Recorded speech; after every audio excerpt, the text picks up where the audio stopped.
time for the hardcore basketball talk you crave. OnSideRadio.com presents Inside the Paint with Ethan Skolnick and Ira Winderman. To reach out to the guys, dial 888-441-4623. It's a flagrant foul if you're driving. Be safe, basketball fans. 844-416-8123. That's 844-416-8123. There's more to this game than just the score. So let's go inside the paint with two of the best in the business, Ethan Skolnick and Ira Winderman.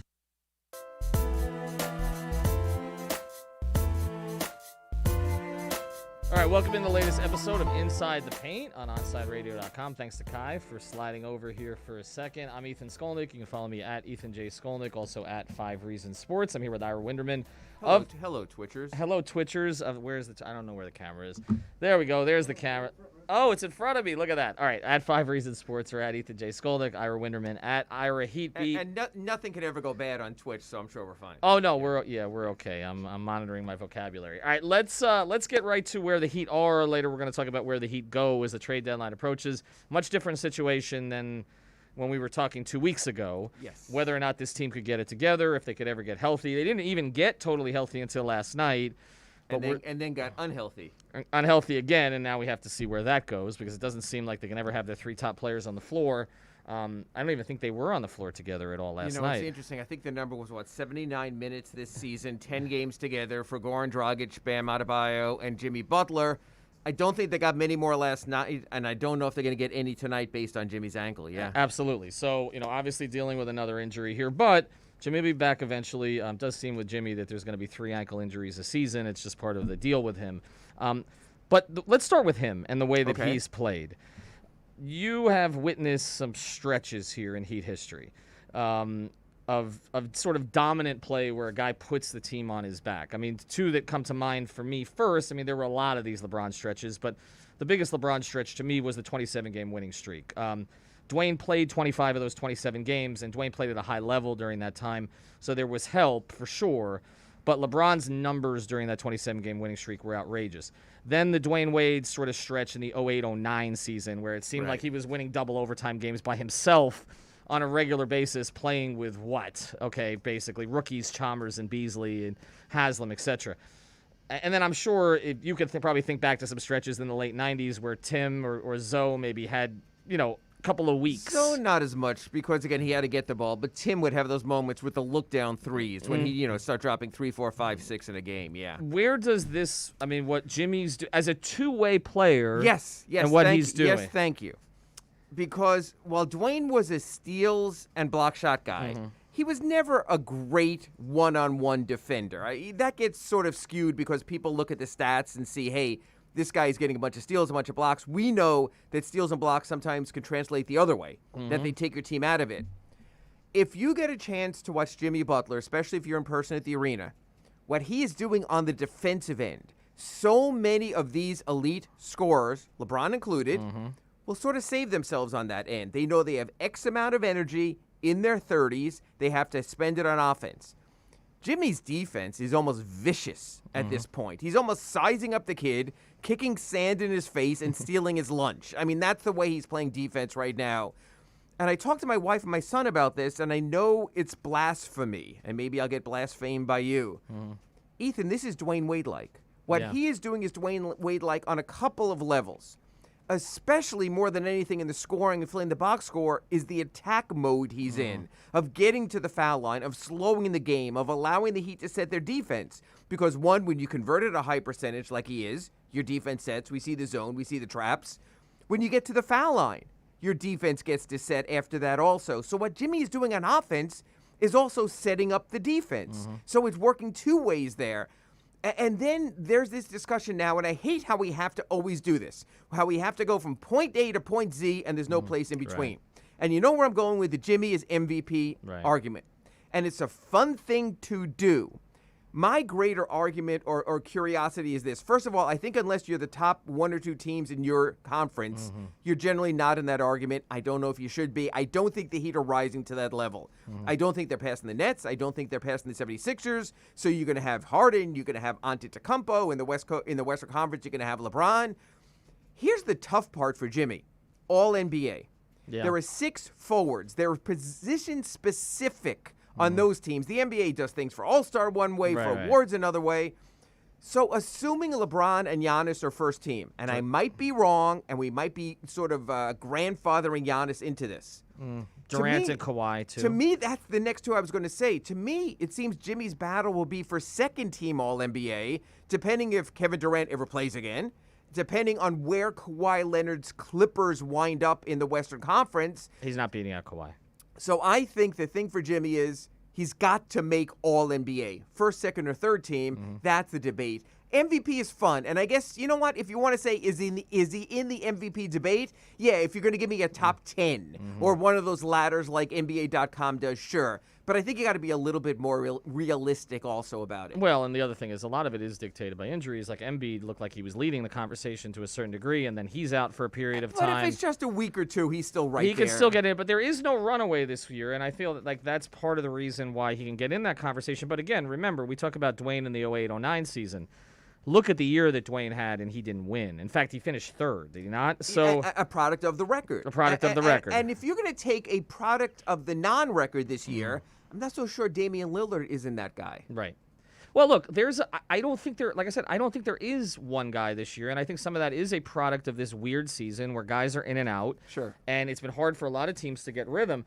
I do think it's an interesting I think some things have been settled, though, right? Like, before the year, there was a question, I think, for some, and I even had this question, who's more valuable for this team this year, Yes. Jimmy or Bam? That has been long decided. Okay, they can win without Bam. They cannot win without Jimmy. It's just simple as that. Especially the way the game has gone so perimeter-oriented, this transformation of the game right now. What's remarkable about Jimmy is that he's doing it without the three-pointers. I know he's hit a few in recent games, but the NBA is a game of three-pointers. Kevin Arnovitz wrote for ESPN, there are too many three-pointers right now, and the league is seriously concerned that this is becoming a one-trick pony league.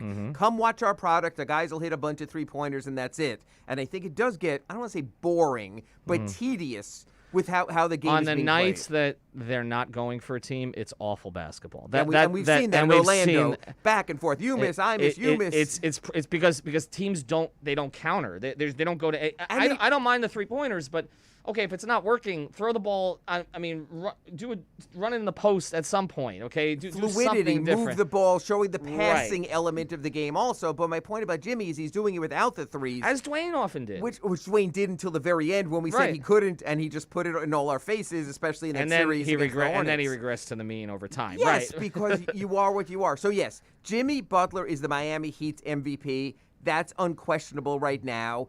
And it's interesting because I know in the second segment today we're going to talk about trade deadline and all that. So then my question becomes, if Jimmy's your best player and you're living in the moment, do you design your team around a 31-year-old with a 2-3 year window of primeness left, where I think coming into the season, when they did Bam's extension, the thought was, we're a building for the future team for the 5 years when Bam's extension kicks in next season. So I think that has changed a little bit of the thinking. But I go a little bit of the other way on that one for this reason. I think what we've seen now this year, and Jimmy's going to get nicked up. We know that. He's going to miss some time. But I do think what we've seen this year is maybe the Tibbs minutes were overstated. Because I think there were a lot of people who thought Jimmy would be broken down by now. Right. And instead, he's playing, and I've talked to people around him who say he's playing the best he's ever played. So, I mean, I do think, not everybody is LeBron. Obviously, no one is LeBron. But I do think we have to recalibrate some of this in terms of age. I think sometimes we say a guy hits 31, 32, there's a decline that's coming. Maybe it doesn't come for him as quickly. He's never been a guy who's relied on his athleticism all that much. I do feel like there could be an extension of his prime that we haven't discussed. And the other thing about his minutes, they are overstated because of this reason. Yes, he led the league in minutes a couple times. He also didn't play a ton his rookie year, and he had a lot of seasons where he played 60-something games. He also has not had the deep playoff runs that LeBron has had. So, like LeBron, for instance, is at 60,000 total minutes for his career. Now, I know he's older than Jimmy, but Jimmy's at less than half of that if you include the playoff minutes. So I do think that some of this has been somewhat overstated in terms of his minutes. I'm not saying you wait forever, but also, and I've talked about this, Jimmy's not really pressuring them to do anything right now. Like I feel like one of Kelly Olynyk's biggest supporters in that place is Jimmy Butler. we've seen their connection grow here. But that's true of everyone. In other words, when people go to me, you can't move player X, Y, and Z because Jimmy loves him. So let's start. Matter of fact, Kelly's not at the top of the list. Goran is. Goran number can't one. be moved. Right. Matter of fact, if we have the Jimmy's favorite people ladder, I'd say Goran is number Myers one. was high on that list, too. I'd say Tyler at one point was number 2. I think he's fallen maybe to number 3. Maybe Kelly's moved ahead of him. I think the great thing that Eric Spoelstra does is create chemistries and synergies between players so that players come to appreciate teammates they might not have otherwise. Right. So I think Jimmy is very comfortable with who he's playing with and what people can do.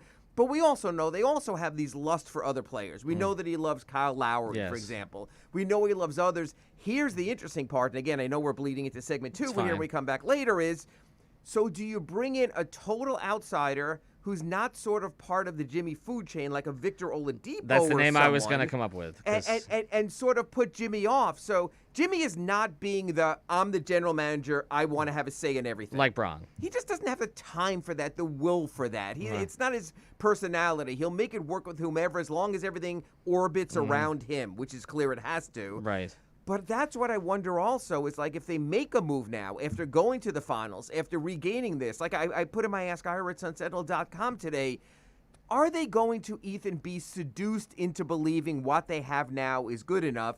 That's an inherent danger also in a season that has the natural up and down. I don't think they think it's good enough, but I think it's good enough that maybe one ad could do it. In other words, I think they were never going backwards. You and I both knew that. The question was, were they going to just stay pat, right? Like, okay, look, we did the best we could this year. We're not going to bleep up the future, right? And we'll just won't do anything. I think they're past that. I think this run has made them believe if we make the right move or two, the Crowder-Iguodala move, as the standings have shown, the standings, that we can make a legitimate run. Maybe we get in the right bracket. I know they would rather Brooklyn stay maybe on the other side of the bracket. Yes. So if Brooklyn's going to be the one, you kind of do want to be the 3.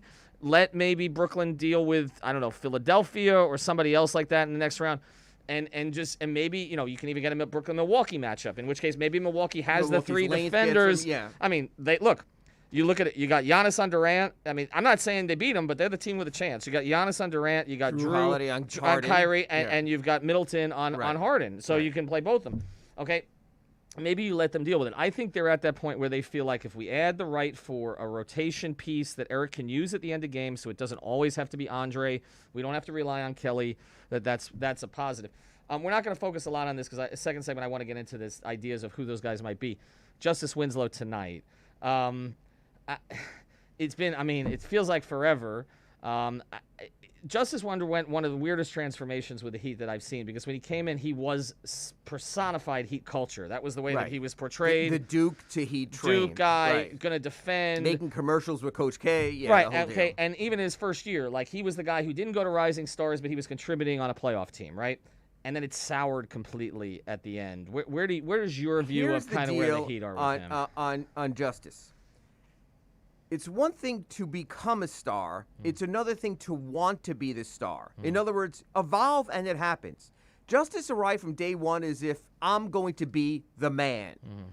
And then another man arrived. And you've talked about this also. And for Justice to be walking around the Heat locker room last year at the start of the season saying he still was going to be the man when this ultra presence of Jimmy Butler was there made you realize right there it wasn't going to work. So when the people talk about that trade, they talk about, well, of course they discarded Dion, boom, he's gone. They discarded James Johnson, boom, he's gone. I think, and again, this sounds wrong or rude, but I think Justice Winslow was addition by subtraction also. Yeah. I think they needed to move off of him. No matter what he does on Memphis, no matter what he becomes there, I think the Heat became a better team because he was gone, because they had their definitive hierarchy, they had their hungry kids there, and there was no sense of entitlement beyond Jimmy. Bam has never shown a sense of entitlement. He works for everything. Justice came from the AAU #1 prospect in Houston, going to Duke, coming out after one season, and I think the entitlement just became too much in the locker room and for the front office. And the position that he wanted to play was taken, essentially. I mean, as long as Goran was there, it's going to be hard for Justice to become what I think Justice thought he could become, point Justice and all that. You mentioned it, 27-7-7 in that first game without Jimmy. But he was always Jimmy Light, and so that it was never going to work out quite the way. All right, when we come back, Ira and I are going to get into kind of where they go, trade deadline stuff, all of that. You're listening to the only locally owned sports station in South Florida, OnSideRadio.com. OnSide Radio, the only choice for the South Florida sports fan. Let's raise a cup to the first among us who put themselves last. To the risk takers, the mask makers, the heroes on the front line and online. To the ones keeping shelves full and keeping us hopeful. To those who don't stop and those making all the stops. To the ones who pick up, suit up, and never let us down. From all of us at Duncan to all the heroes keeping everyone running, we thank you. These are unprecedented times. Challenging how the YMCA works to strengthen community as we have for nearly 170 years. But we've always found ways to help people and communities in times of crisis. Right now, Ys across the country are providing emergency childcare, shelter, food programs, and outreach to seniors. But we can't do it alone. Whether you're connected to the Y or have a fond Y memory, we need you to stay with us. Reach out to your local Y today and stay with us for a better us. Hey Panthers fans, Dave Dwart here with some awesome news. Every Saturday, I'm going to bring you the latest on everything to do with the Florida Panthers with Chirping the Cats Radio. Saturday mornings from 10 to 11 a.m., we'll dive into the state of the team, recap games, and hear from past and present Panthers players, and plenty of other great hockey guests too. Got questions about the Panthers? Call or text the show and we'll break it down. Don't miss Chirping the Cats Radio, Saturday mornings from 10 to 11 a.m., only on OnSideRadio.com. When might you be buzzed? When you suddenly love everything. You guys! I love this song! I love these nachos. I love our kickball league! Ugh! I love this guy! What's your name? You know what I'd love? A ride when it's time to head out. If you see a buzzed warning sign, call for a ride when it's time to go home. Buzz driving is drunk driving. A message from NHTSA and the Ad Council. I love your car. Is this real leather?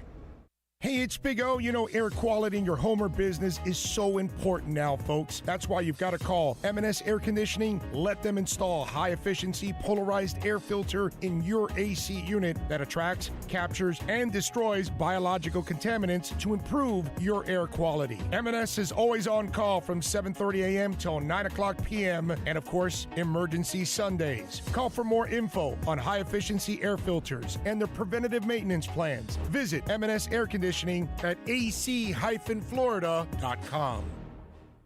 Time for the hardcore basketball talk you crave. OnSideRadio.com presents Inside the Paint with Ethan Skolnick and Ira Winderman. To reach out to the guys, dial 888-441-4623. It's a flagrant foul if you're driving. Be safe, basketball fans. 844-416-8123. That's 844-416-8123. There's more to this game than just the score. So let's go inside the paint with two of the best in the business, Ethan Skolnick and Ira Winderman. Hey, it's Ethan Skolnick back on Inside the Paint here on OnSideRadio.com. This show is exclusive to OnSideRadio.com. You can find it on all the podcast apps as well. Of course, Ethan Skolnick again with Ira Winderman. You can follow him at Ira Heatbeat.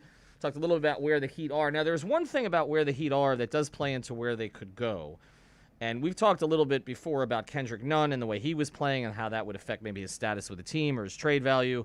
Duncan Robinson, the idea of is he a player who deserves the kind of money that is out there? From what I hear, there's kind of a split inside the organization about whether he is or he isn't. But the other guy we haven't really discussed much is, since we were last here, Akpala has worked his way into the rotation as more than just – a placeholder in the starting lineup who comes out. I mean, everybody was back last night, and he's still playing 20-plus minutes, and that could play into the kind of player that they go after now at the deadline. Ira, where do you think they are with KZ right now? I thought Eric's, it's really interesting. This is why this season I really lament and rue the lack of constant communication with people on the staff and availability. Mm-hmm. Because Eric Spoelstra had a really interesting point. He spoke last night about the reason he started KZ Akpala in the games that Bam missed was he could play a similar game. He could be a fulcrum of a big man like Bam. He would have the switchability like Bam, so it was easier for him to sort of, mix, plug and play versus changing the style. So I can understand from that perspective. I also see a player who was growing, but I really wish that he had time to play in the G League or at least have more practice sessions, because there were several plays last night where teammates made NBA-level passing to his wonderful cuts. There was one play with Jimmy, one play with Kelly, and it's like KZ didn't realize, wow, they can get me to the ball there with that kind of pocket pass, and he wasn't ready, and the ball went out of bounds. He is raw but talented. But if you're asking me this question, and Ethan, this is the question we have to ask of every player going forward now. Would you trust him at a moment of truth in a playoff game? Because unlike where we were with the show a month ago, we can talk playoffs, not play-in. Right. And we probably can talk Eastern Conference semifinals at the minimum. There's more there. I don't think they can.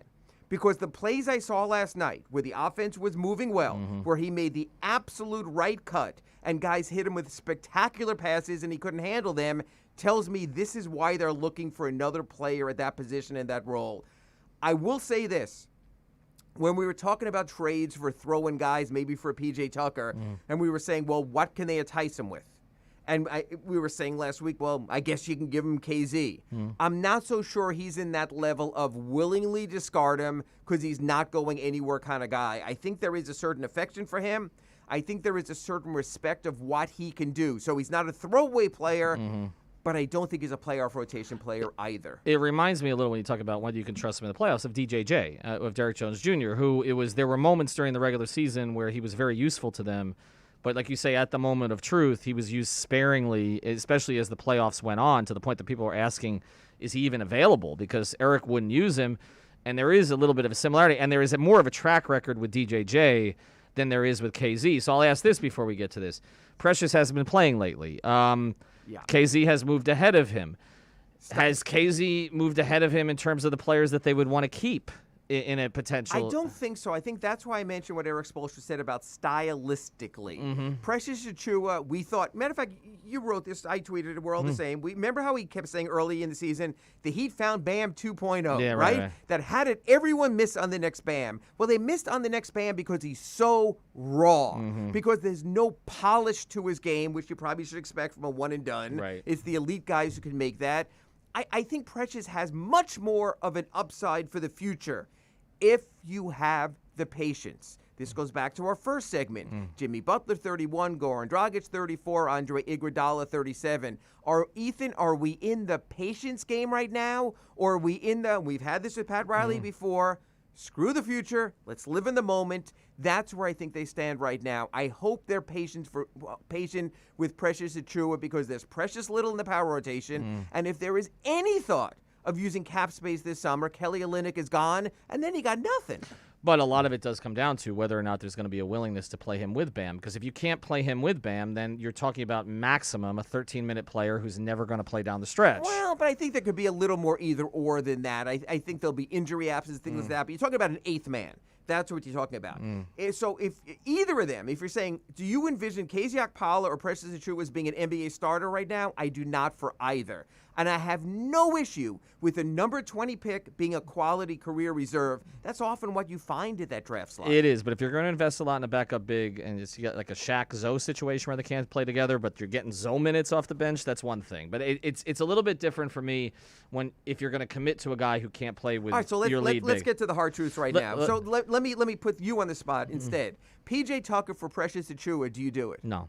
Okay, I'm the same way there. That's where I was trying to lead. No, and I know I sent something out in a moment of frustration, a tweet like a month ago. Just give up the first-round pick for P.J. Tucker because I couldn't stand watching the procession of fours. But I don't think they're that desperate, and I don't think P.J.'s playing at a high enough level right now to dictate that, so I would not. But let's get to another guy that's local. I mean, Trevor Ariza to the Heat has been something that's been discussed forever. We always talk about it. The Heat go back to guys, right? Jay Crowder, they go back to guys. If there's a guy they wanted, he will be here eventually. Gary Payton was a dream for Pat Riley for 15 years. Literally, you will get him when he's 35. Absolutely. And that's pretty much where Trevor Ariza is right now. Now, Trevor Ariza, to me, though, and he's been working out down here with Remy, to me, he is exactly the type of player I talked to Shane Battier about years ago. There are certain guys who just on good teams, they're very useful. Yes. On a bad team, they're like Shane used to say, put me on a bad team, All I'm these useless. Guys, Rondo, these other guys go to Sacramento Right. because they think they're going to bring the culture in, and it becomes a wasted year for every For one everybody. of those They players. can't produce. They're asked to do more than they can do. Trevor Ariza on Portland was pretty good, okay, recently. Gave them something that they needed. Would you, I mean, some of the trades that are out there now, would you? Ethan, this is what I don't understand. I believe the Heat have Trevor Ariza, and he goes by the name of Andre Iguodala. So if Andre Iguodala is going to play consistent minutes and stay healthy, I think they have the Andre Iguodala role covered. So then you're telling me, okay, but this might be the KZ Akpala role, that he'll take KZ's minutes. How many undersized fours do you need? Can you get away with? Jay Crowder was undersized, maybe height-wise. Physical. But he was physical and bulky. This notion of that anyone who used to be a 3 is now a 4. Right. You've been pushing Rudy Gay, other players like Right. that. Some of them develop into that, some don't, is fine. There were moments in last night's game when JaVale McGee looked like Wilt Chamberlain. Right. And he destroyed them. So there will be times when your undersized 4s are of no help for you. But is there a defensively. 5? That's my question. Because, look, DeMarcus Cousins has been sitting out there for 2.5 weeks. There doesn't seem to be any he's interest. Sluggish. He's old. He can be selfish. He has to be catered to with his own style. I have no issue for not getting him. I think that's why the entire What about league has Drummond? moved off of that. Oh, my God. When I saw Drummond play with Cleveland this year in his dipsy doodles and thinking he was a point guard, and again, I think Drummond is playing for himself and his future. And even with a ridiculous contract he just got, he's playing for his next contract. I don't trust a guy like that as far as is he looking for his next deal or to helping a team in the moment. Again, maybe the Eric Spoelstra, Pat Riley hypnotizing, where they get him in the room there and he looks him in the eyes and he buys into the culture, and drinks the Kool-Aid. That's fine. You just don't know until that happens. There's something to be said for Drummond in the right frame of mind. He's so much more agile and athletic than DeMarcus Cousins at this point. The Ariza thing, though, is just it'll be a +1. Does Trevor Ariza want to come into a situation after not playing since last March and be told you might play, but you might not play? Would you trade Avery Bradley right now in the right package, or do you want to see what that looks like? Ethan, I think Avery Bradley's a really, really, really good player. Right. And you know what's interesting? And again, you and I know this because we've covered this team and this league for decades. Players ride the wave. So I'd say 4 weeks ago and 3 weeks ago when you and I were in here, Kendrick Nunn was the greatest thing since sliced bread. Right. This week, Not so great, yeah. he's Kendrick Nunn. So I want to have a variety of players there. I think Avery Bradley is a playoff player. He's a terrific playoff player. Right. This notion of just junking off Avery Bradley as some sort of throwaway piece, I don't know where that started, but I'll tell you one thing. Avery Bradley, if he gets anywhere back to health, would be a major playoff addition for an elite playoff contender. He is not a throwaway piece. LaMarcus Aldridge. I mean, again, Avery's been mentioned there. I mean, we know that the Heat are in on it. They're in on it behind the scenes, hoping that he takes a buyout. I know he's a guy that Jimmy would want here. And they also moved the buyout deadline up this year. It's I now know. 2 weeks after the trade deadline. It used to be 3 weeks to a month. Now the liar's poker is going to be like it's never been before. Because now if you could just buy 2 weeks, you get something without sending out a player, without taking on that contract. But can you convince him not to go to Portland? Because it seems like Portland-Boston would be in the mix. Portland is home for him in a lot of ways. He's patched up the relationship with Lillard. It'd be a great homecoming. They're a playoff team. I don't think they're a title team, but they're a playoff team. I don't think LaMarcus Aldridge is the be-all, end-all for the Heat. I think his defense is so bad that he falls closer to the Kelly Olynyk area. I think his rebounding is not big-time get-the-ball rebounding. Again, it's like you and I are talking about so many of these guys 10 years ago, completely different thought. 5 years ago, a little bit of a different thought. But these whole 35-year-old guys, again, Jimmy 31, Goran 34, Andre 37, how much old But you're can just you talking about it sustain? for this year. And again, if you're not giving up huge assets, that's the question. I mean, I like Rudy Gay better than Aldridge. They do too, but that probably will require some kind of an asset. If he's even available, if he's depending where San Antonio if he's even stands. available, we're getting us out of here. Oladipo. You said some guys are Jimmy guys, some guys are not Jimmy guys. This is not really a Jimmy guy. Where are you with it? I mean, they have to sell on him, don't they? Like, I mean, they're not keeping but him. Where I am from the Heat is I don't want to risk assets. I don't want to commit to trading to a guy and having to max him at $30 million when he's not. So what I would tell Victor Oladipo after this constant lobbying for the Heat is this. Let us set our cap room, whatever is left. Remember they did this when they let Zoe go. They told guys, whatever we have left, we will give you. So if Victor Oladipo really wants to play to Miami, a place where he has a gym, where he's spoken about forever, and the Heat, because they can bring their guys back and work on exceptions and cobble something in the 20 millions, maybe 18, 20, 21, and also keep Goran. Basically, I tell Victor the door is open, but it's open on our terms, not on your demands. All right. Ira Winderman at Ira Heatbeat. Ethan Skolnick at Ethan J. Skolnick of 5 Reasons Sports. We got to get the hell out of here. Kai's next. We'll be back next week. Inside the Paint. Bye.